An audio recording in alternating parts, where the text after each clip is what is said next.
Hello, class. Welcome to your first lecture. We are going to be combining both Chapter 1 and Chapter 2.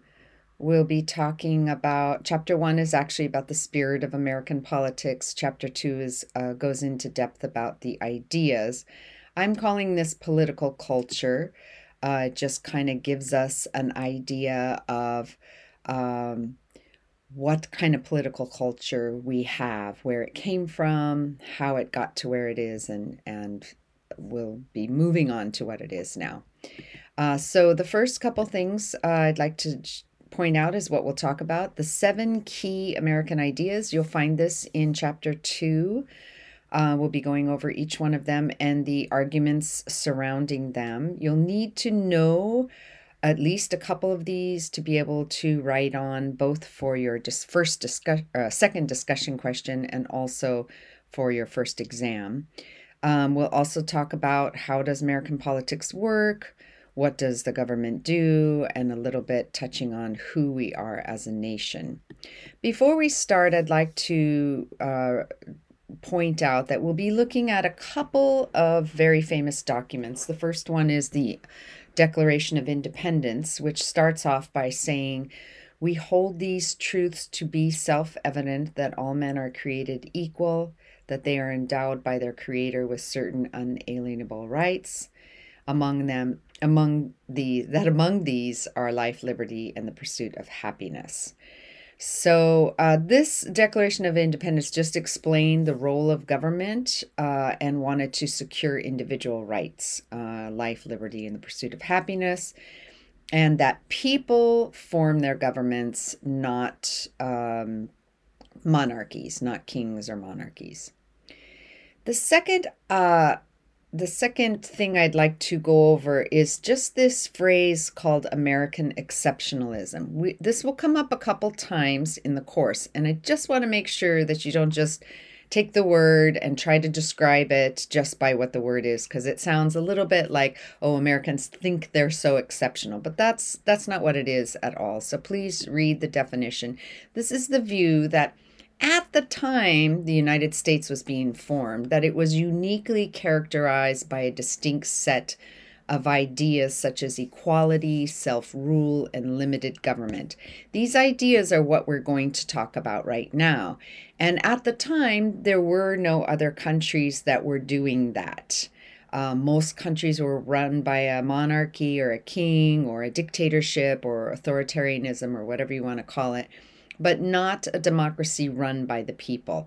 So the idea of American exceptionalism is that America was on the frontier of trying this new type of government run by the people for the people. So keeping that in mind, we'll look at the 7 ideas that you'll need to learn about and write about on your discussion question and exam. And those are liberty, or sometimes we call this freedom; self-rule, that means we decide on the government; limited government, where the government has limits on them, they can't just do whatever they want; individualism, that's the idea that it was very uniquely American, as well as the American dream; equality; and religion. These were the foundations of our American politics. They were just the ideas that had been floating around with the founding fathers. And it's what makes America distinctive. And unfortunately, or fortunately, because we have freedom of speech, Americans rarely agree upon the meaning. And each one of these has at least 2 different ways to look at it. So that's what I'll be asking you to write on. So let's start with the first one, liberty. So this is the idea that comes up more often in American history. It's in our national anthem. The idea that the Declaration of Independence claims that the government will protect life, liberty, and the pursuit and your property. So that was another thing that was in the beginning, and we'll see is actually more specific and verbal in the Nevada Constitution than it turned out to be in the American Constitution. So liberty is the ability of one's own desire, of someone to pursue their own desires without interference from others. So we're not talking about pursuing any desires like breaking into other people's property or public property or breaking things. We're talking about our desires to pursue life, liberty, and the pursuit of our own happiness. So we look at liberty in two different ways. Negative liberty is the freedom from constraints and interference of others. So we should not unequally be constrained in doing things. For example, they shouldn't say that people with blonde hair are not allowed to go to school or work to get a certain job or something like that. That would be bad. Positive liberty is the freedom to pursue your own goals, being able to have the provision of basic necessities. So everyone should have equal opportunity to pursue one's own goals. So setting this up, we see that the founding fathers were interested in giving all mankind, even though, this is a big caveat, even though they were holding slaves at the time, women were not equal, Native Americans were not equal, even some white men that didn't own land didn't have the same kind of voting powers. Even though they were living in an society with inequality, the goals were to allow everyone that same liberty. So please read up on your book a little bit more about that. The second one is self-rule. And this is the idea that we are a democracy, in a sense, part democracy. We'll talk about we're actually really a republic, but we're trying to be a democracy. And this is where citizens participate in making government decisions. So self-rule, at the time, many of these colonies were actually showing up, voting, and making the rules. Nowadays, we're more like a republic where we elect officials to make the decisions for us. However, especially in the state of Nevada and in other states, there are some self-rule tools, which we'll be discussing many times during this course, and some of them are called referendums or initiatives. The Nevada has both of these. This is an election in which citizens vote directly on an issue, something that a law that they've decided whether they want it or not. This is not on the federal level. We cannot do this on the federal level. Only Congress makes laws on the federal level. But Nevada has a referendum, and this is called direct democracy, or a form of self-rule. Also an initiative, the process in which citizens propose new laws or amendments to the state constitution, similar to a referendum, but a referendum looks at a law that's already been made. Initiative can be a new law or an amendment to the Constitution. Again, we do not have this right on the federal level. The federal laws are made by our elected officials. But in Nevada, we have this form of, this should be an initiative. Nevada has an initiative, which is also direct democracy. Then the sunshine laws are any laws that permit the public to watch policymakers, whether it's that we get to watch C-SPAN to see them casting the votes, or whether it's we are able to look up laws that are on the books online or comment on them. Those are all sunshine. Any laws that permit us to see what the government is doing are sunshine laws and a form of self-rule. So if we look at the United States, we can see that the states that are in purple have both initiatives and referendums, Nevada being one of them. The states in yellow have initiatives for constitutional amendments only. The states in green are referendums only, and the blue states do not have initiatives or referendums, which means their state legislature decides everything for them. So they have a little bit less self-rule. So here we have the definition of a republic. So a republic is a government in which citizens rule indirectly and make government decisions through their elected officials. That's what we do. We are also a democracy because we have some forms of self-rule too. We would call ourselves a democratic republic. Uh, Government institutions protect individual rights in a republic, even if the majority of people were selfish or corrupt. So if a majority of people said, for example, that certain people were not allowed to vote, the rights built into the Constitution protects people's individual rights to vote. So someone cannot come and say that someone's right to vote is not, they cannot do away with their votes. So that's an example of that. So the United States contains elements of a democracy and a republic. It's a mixed system. It has opportunities for direct participation, but the government is organized to check the majority.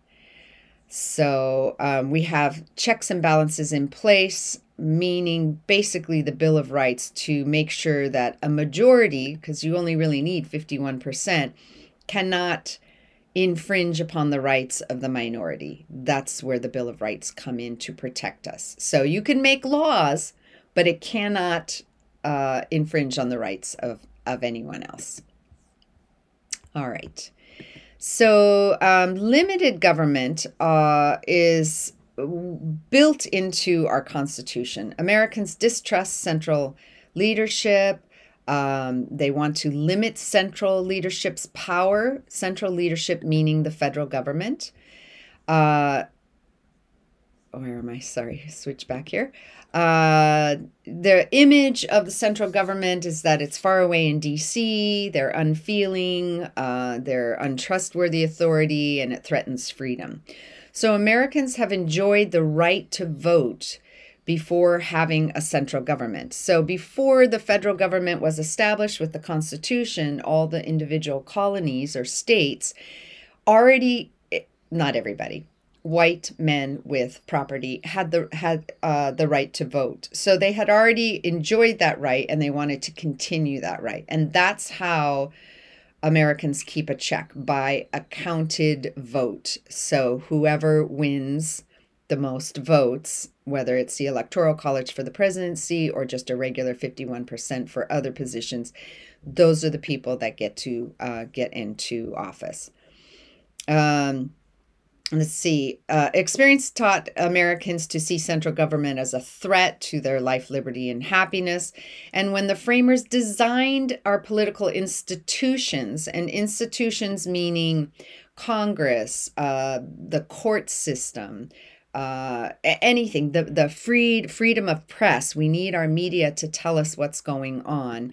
All those institutions that were developed by Congress or aided by the framers, they built suspicion of government right into the system in the form of checks and balances. So basically, you cannot have one branch become more powerful than the other branch. You have a check on the system, whether it's an impeachment of a president, or whether it is the ability to veto a law by a president without another check by the Congress, the elected people of each person's state, where they can override a veto, whether it's the Supreme Court to judge whether an executive order that the presidency makes is within the Constitution or within the law. So those are checks and balances. We'll get into that a little bit more later.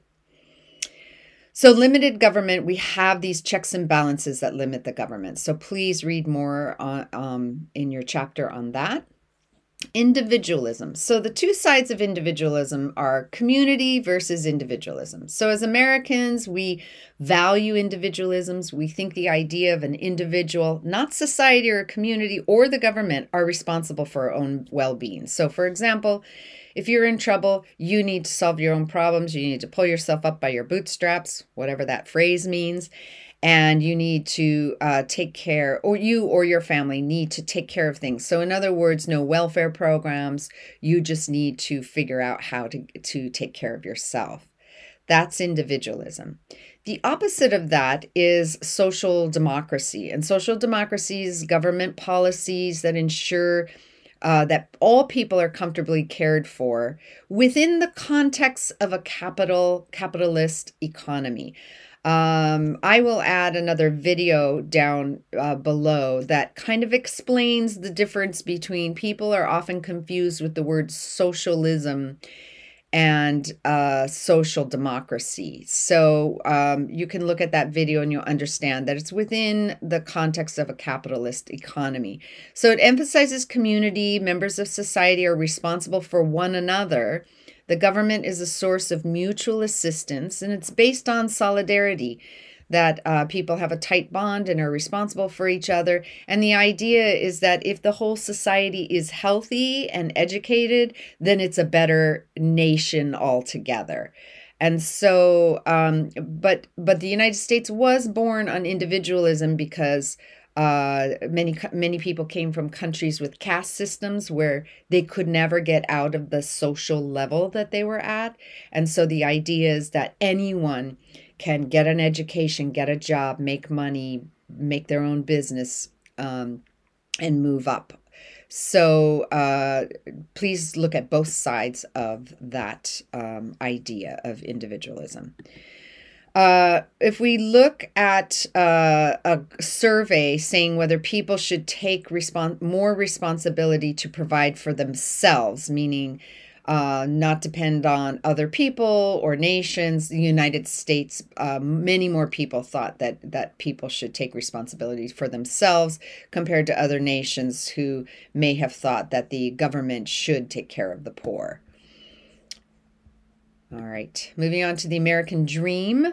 So I've given you 3 different quotes here. Your book may have a few more. I'll just point out Benjamin Franklin's first idea of the American Dream is that if you're talented and work hard, you can achieve financial success. So we see the word financial in there.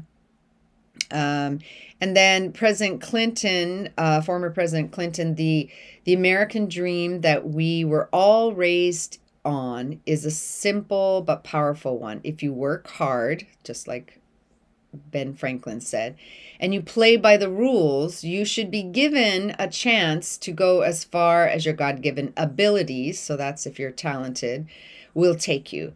So if we look at the American dream, your book will show you some things that are kind of challenging the American dream, whether it's the goals were that it was tilting too much towards just wealth accumulation. If that's all, when I have a face-to-face class, I often ask people, what is your dream? Is it just getting more money or buying your house or having 2 cars, or is it that your family is healthy and that your children get education and that you have connection with your community? So the American dream is what we say it is, but your book talks about whether the system is tilted toward the wealthy. Has the American dream grown biased towards rich and powerful?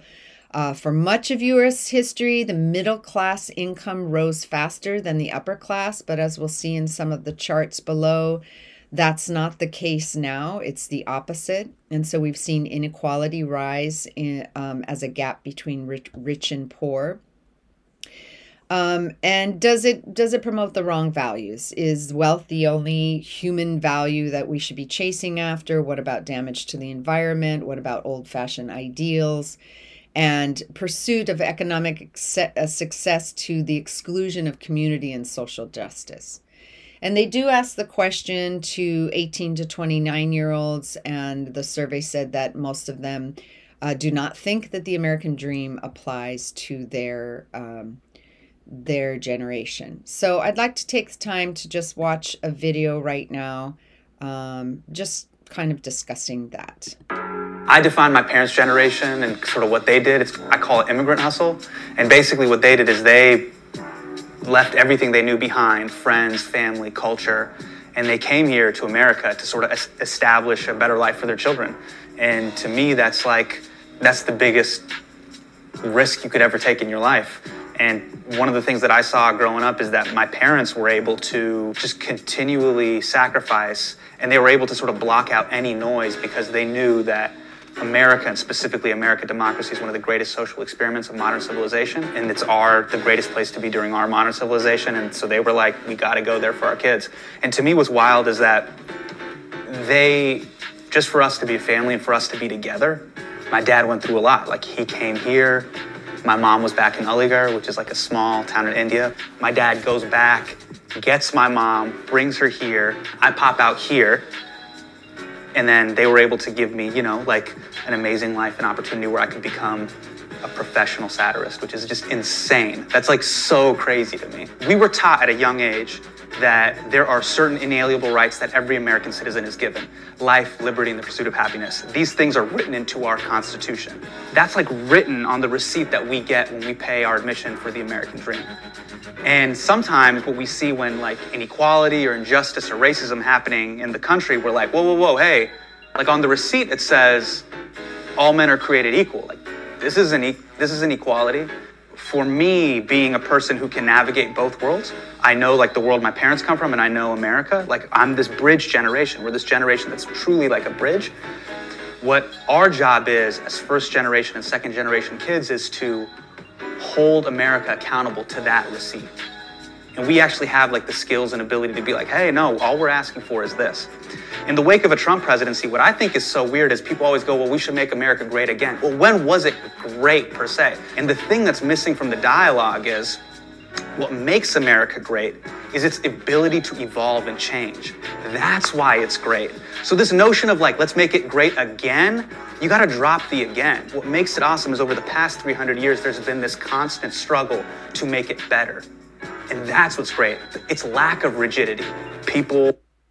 All right. So just giving an idea of that American dream that people are going after when we come to the United States, which has been somewhere in all of our families, because except for Native Americans who are already here. All right. So moving on to the next issue, equality. So this, I'd like to pay attention to these three words. We often think that equality means everybody should be provided with, you know, the same money, the same food, the same house, or whatever. But the idea is that every citizen enjoys the same privileges, the same status, and the same rights before the laws. There's three types of equalities that you could write about and that your book talks about. Social equality, all individuals enjoy the same status in society. We do not have an aristocracy here. We don't have official fixed classes, social classes. Political equality is that all citizens have the same political rights and opportunities. White male suffrage earlier than citizens of most nations. So at the time, the right for anyone to vote was earlier than most nations, but we were behind, obviously, for people of color and for women to have the right to vote, and for people 18, 19, 20, and I think the first age was 21. So if we look at equality, then economic equality, the differences in wealth. So 1790, there were very few very wealthy and little poverty. So it was mostly all the same level of economic equality. Today, it is far less. So if we look at this, from like the 1950s to the 1980s for a 30-year period, the bottom 20% increased their income over 100%. Same with the middle class. 60% of the population increased their income over 100%. Top middle class close to 100. So there was an increase in all levels, but more so in the bottom. Then since the 1980s, so for the last 40 years or so, we've seen the opposite.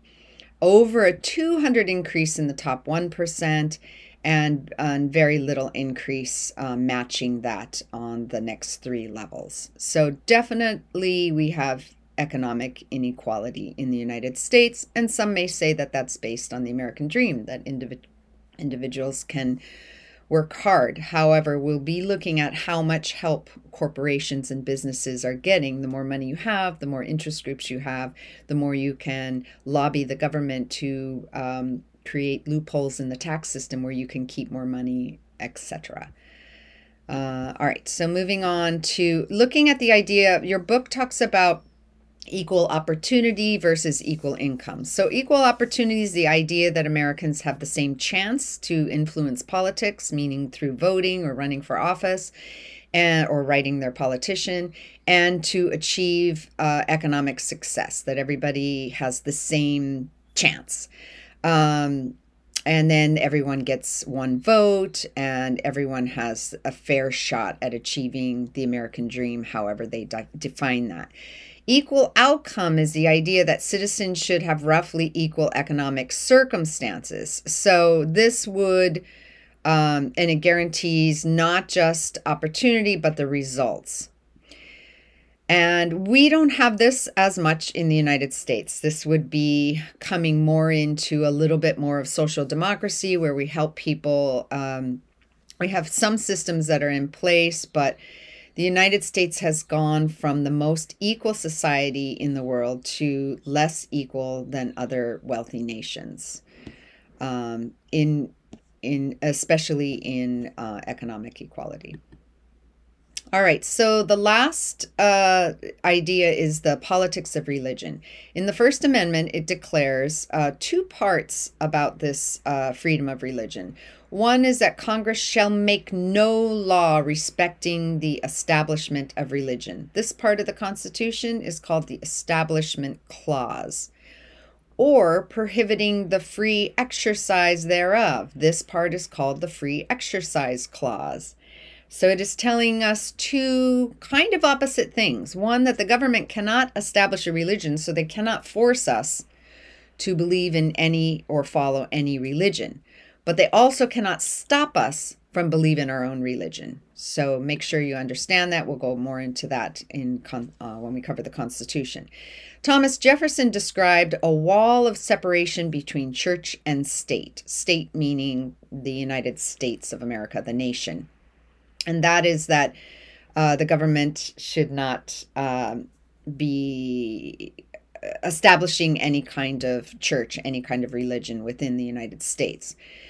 So the questions of what exactly the Constitution forbids, the founders disagreed on.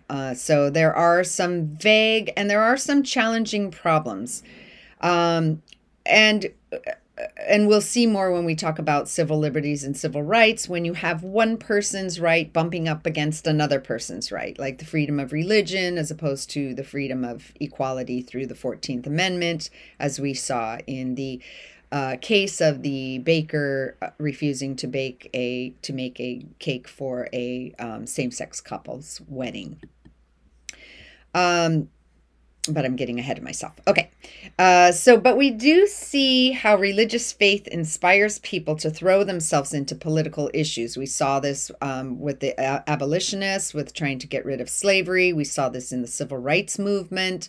And we also see it now in other movements about peace or against abortion, or for the environment, or for gay marriage, or against it. So equality for all people, love for all people, or deciding based on your religion's stipulations. If we look at a chart of the percentage of countries that feel that religion is very important in their lives, the United States is quite high on that chart. Next to Iran, which is a almost completely religious state.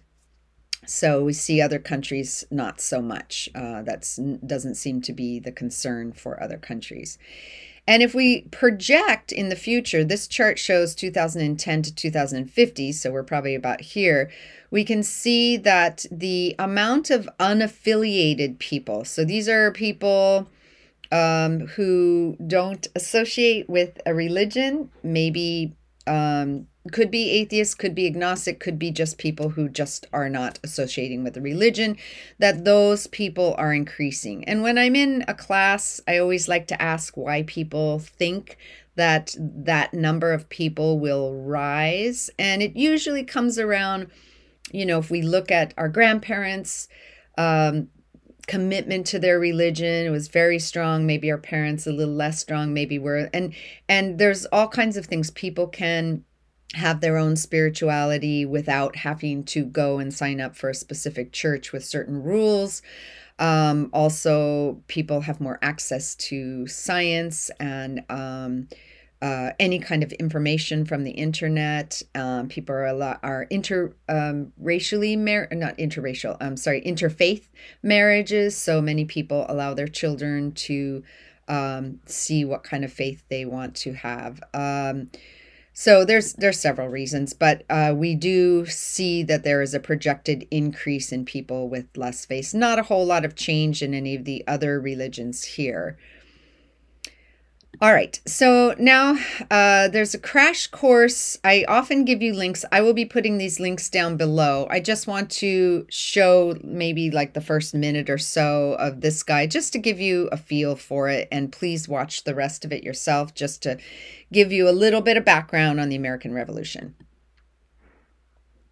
Oh, I might get a commercial here. Hi, I'm Rocky Heron, and I'm here. All right, see if this works now. Hi, I'm John Green. This is Crash Course U.S. History. There are two kinds of revolutions. Those where things do change and those where things don't change. Like, not to get all Crash Course mathematics on you or anything, but a revolution is a 360-degree turn, which leaves you back where you started. That's what happened with the French Revolution. Basically, they just exchanged a bourbon for a Bonaparte. What? I don't have to say it all Frenchy. This is American history. And shut up, French people, about how if it weren't for your support in the American Revolution, this would be the history of southern Canada. But other revolutions, like the Industrial Revolution, actually changed things. So which was the American Revolution? Well, little of column A, little of column B. Mr. Green, yeah, we went from a bunch of rich white guys running the show all the way to a bunch of rich white guys running the show. You're not wrong, me from the past, but the 1700s were a pretty good century for rich white guys everywhere. I mean, they were running the show in Holland and Portugal and Spain, but only the United States became the country that invented baseball, the Model T, and competitive eating. So you're right, me from the past, but even if the U.S. didn't live up to its rhetoric, that rhetoric was still powerful. And in the end, whether you care more about ideas or policy defines whether you think the American Revolution really was revolutionary. All right. So I highly recommend. He's a little geeky, but he goes into a way of explaining things that might be a little more interesting and faster for you than going back and reading history books on the revolution. So that's for your enjoyment there. Let's move on. So how does American politics work? First, we need to talk about the definition of politics. The last video I'll show you actually gives you several definitions. I like this one. Who gets what, where, when, and how. So politics is how society makes its collective decisions. So basically, the government, through politics, takes care of societal problems through bureaucracy, through passing laws, and in order to do that, that takes money. And so they have to bring in taxes in order to pay for the services and programs that they are providing for their people. All right, so as we said, democracy is a form of government in which the people hold the power, either by acting directly or through their representatives. Americans elect more than 500,000 public officials throughout the whole United States, if you are looking at federal level, state level, and local level. So the paradox is that we often inaugurate presidential candidates who have lost the popular vote, and that is due to the electoral college system, which we'll talk about. And we often have an unpopular Congress who continually gets reelected. And we have judges that are appointed for life. So these are some paradoxes of this democracy. And so you may have heard this, especially in the last week or so, due to our state of our nation right now. When Ben Franklin came out of the building where they were putting together the Constitution, apparently it's what do you call it, an urban legend, that he was asked, "Sir, what kind of government do we have?" And he said, or she said, do we have a democracy? And he said, "Well, a democracy, man, or I'm sorry, a republic, madam, if you can keep it." In other words, people have to be vigilant and active in order to maintain control. So I'm a little nervous taping this a couple days before the inauguration to have it prepared for you for class, not knowing what's going to happen to our nation. But democracy is a fragile institution, and we've been able to keep it for over 200 years. So, madam, it's a republic, a democratic republic, if we can keep it, if we can hold on to it.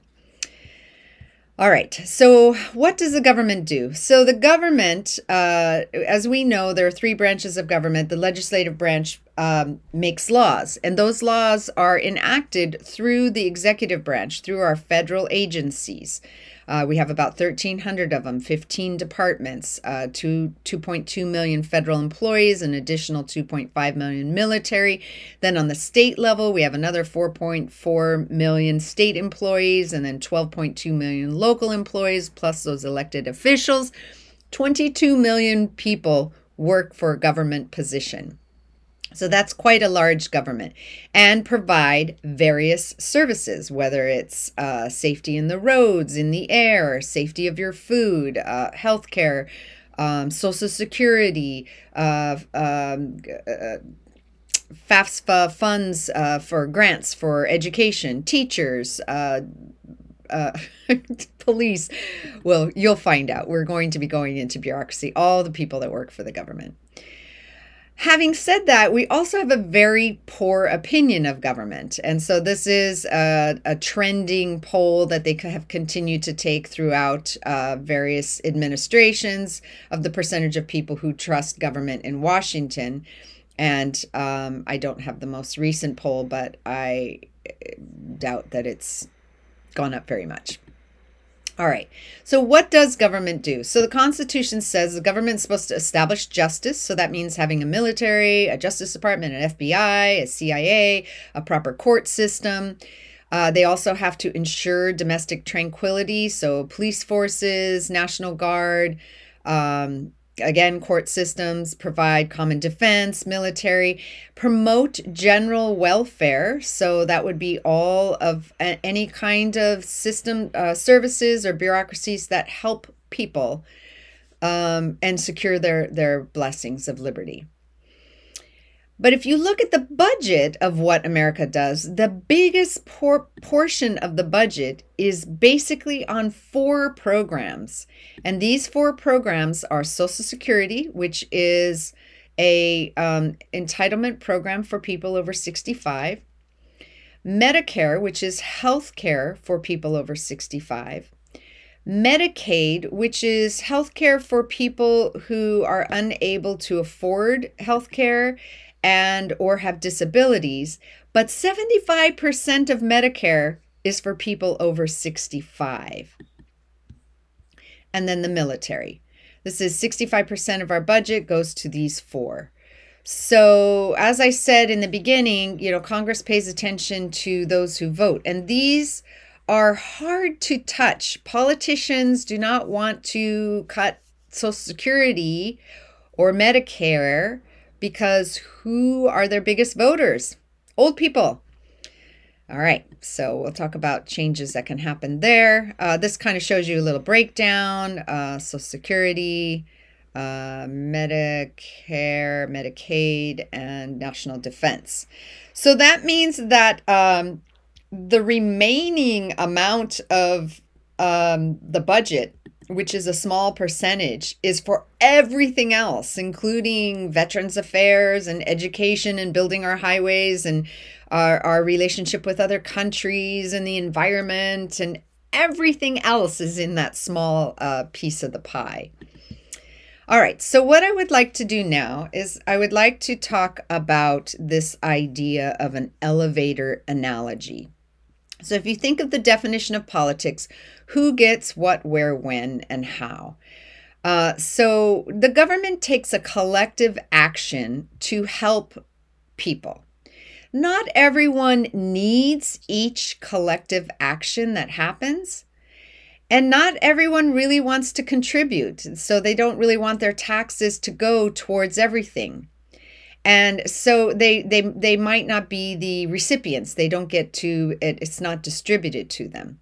So some of the examples would be like environmental protection. Now everyone benefits from a clean air and clean water. So money spent here, everyone would be a recipient.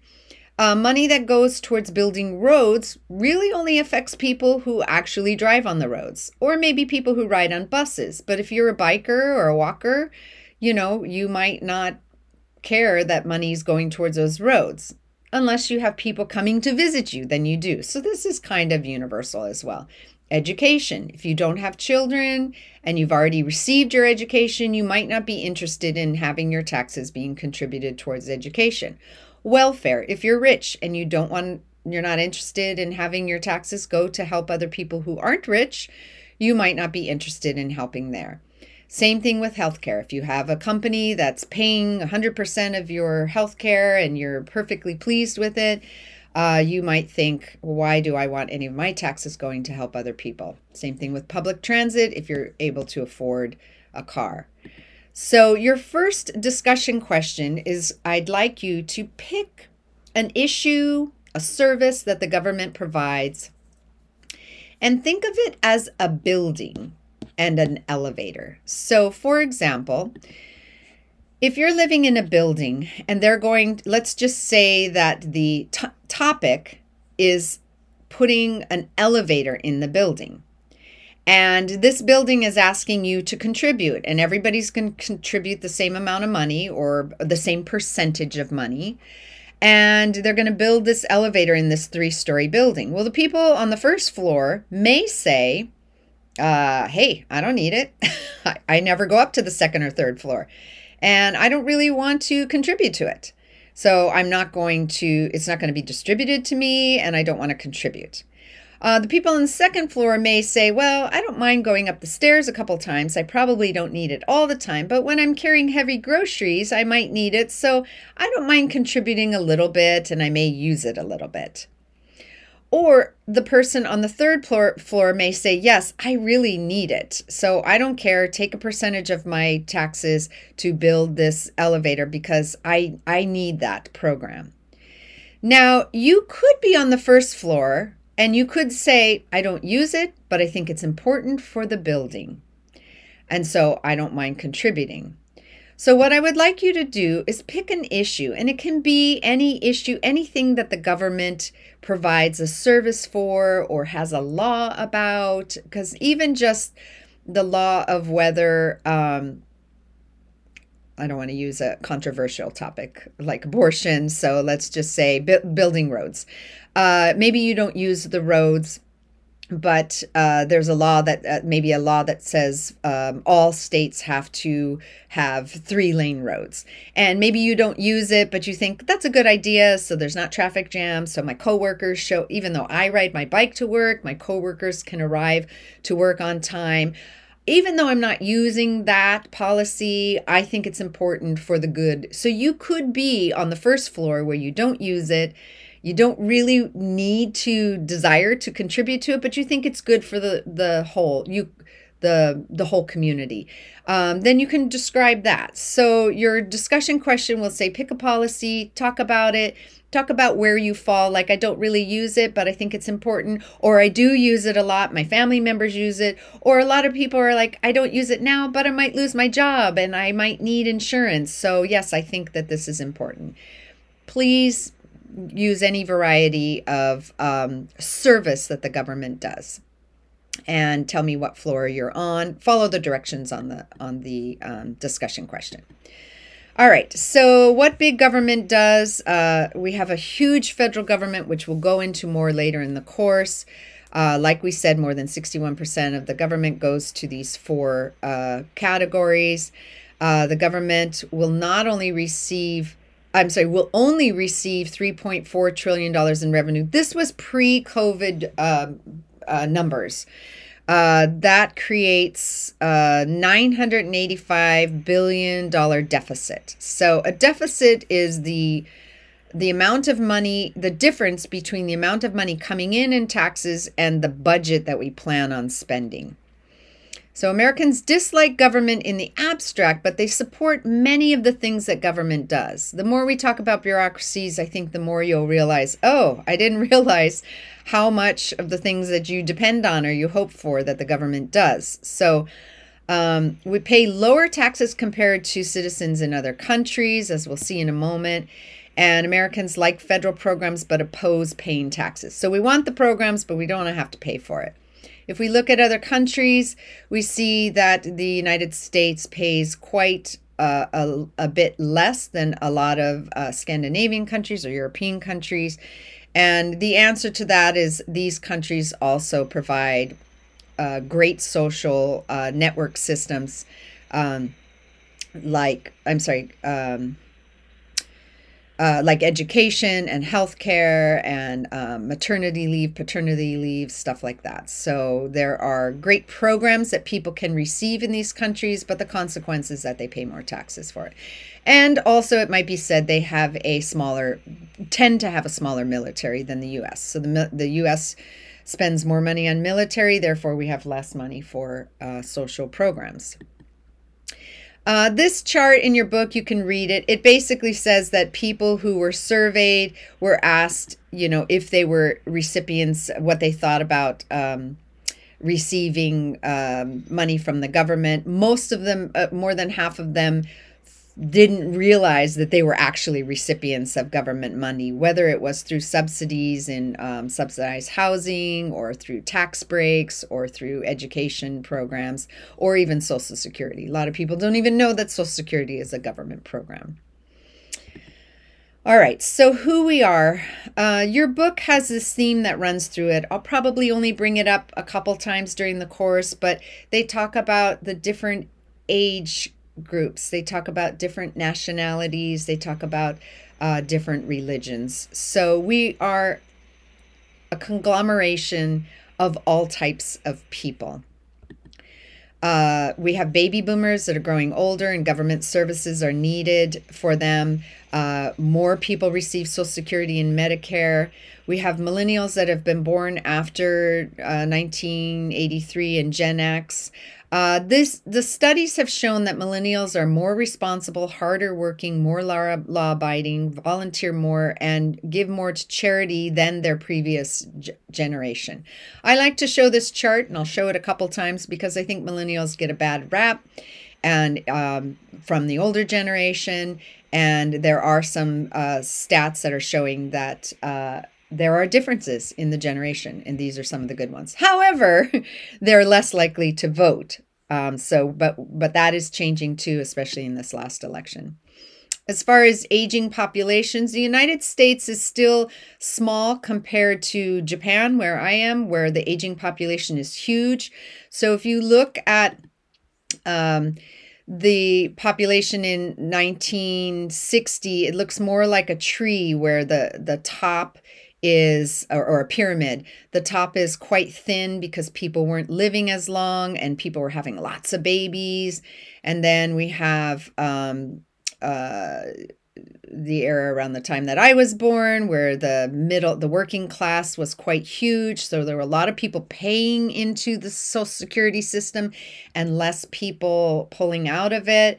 But as we can see here, less people are being born.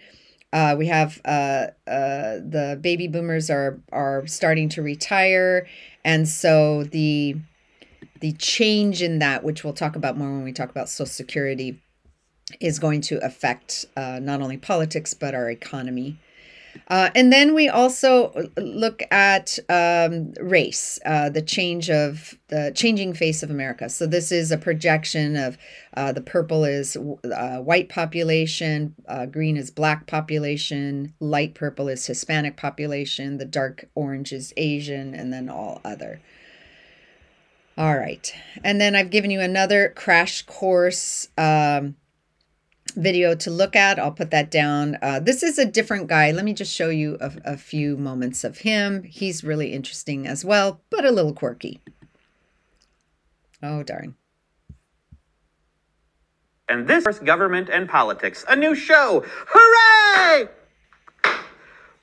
Why are fireworks legal or illegal? We might find out. Will we find out, Stan? Anyway, I have a question for you. Have you ever wondered where your tax dollars go, or why people complain about it so much? Or who pays for the highway that runs past your house? Or why you use the textbooks you use in science class? Or why you need a license to drive, or to hunt, or to fish, or to become a barber? I've always wanted to cut my own hair, back when I had it. Have you ever wondered why you have to be 21 years old to drink alcohol, but only 18 to vote, or gamble? Sometimes voting is a gamble. Actually, always. Do you get confused when you hear people on the news talk about Wall Street regulations, or Obamacare, or the national debt? Do you wonder why there are so few cell phone carriers and cable companies? How about why it's okay for student groups to lead prayers in schools, but not for the principal to do so? Have you ever wondered if there are any limits on when, where, and how the police can search your home, or your car, or your locker, or you, or your friend, or your grandma, or your grandma's friend? And do you know why you can stand outside of a government office with a sign and a bullhorn complaining about military action that you think is unfair, and the police can't stop you, but you can be fired from your job for doing the exact same thing? Have you ever been sued or fined? Ever wonder what the difference is between being sued or being fined? Have you ever wondered why our government does the things it does and doesn't do other things? Have you ever wondered what it would be like if we had no government at all? That would be anarchy. Can we play the Sex Pistols, Stan? That's probably illegal. Why is it illegal? And probably most important, have you ever thought about how you can change the things that seem unjust or unfair, or that you just don't like? Okay, so that was more than one question, and obviously there isn't a single answer to all of those questions.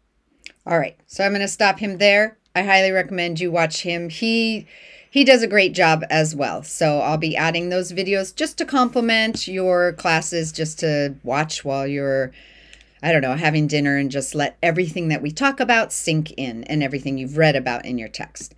All right, so the last slide I have here for these two chapters, these are the exam notes, the things you need to know from chapter 1 and chapter 2. You need to understand and know what American exceptionalism is. You need to know those 7 key American ideas that we went over. Liberty, self-rule, limited government, equality, religion, American dream, and individualism. You need to understand the difference between negative and positive liberty. So if you didn't get it in this video, please, or this lecture, please go back to your book and read that. And also watch any videos that I give you. You need to understand what direct democracy is, and that's when people actually vote directly on issues, like we have in Nevada. We have initiatives, referendums. We also have recalls, which we'll talk about later in Nevada. Later before your exam, and sunshine laws. And then you need to know the definition of politics. You should be able to describe it, because that's in one of your first discussion questions. And you need to know what the four largest spending programs are. All right, so that's it for chapter 1 and 2 for the first week. Good job if you've gotten through this week. Make sure you answer the 2 discussion questions below. And we'll move on to next week with Constitution and Federalism. Thanks, and have a great day.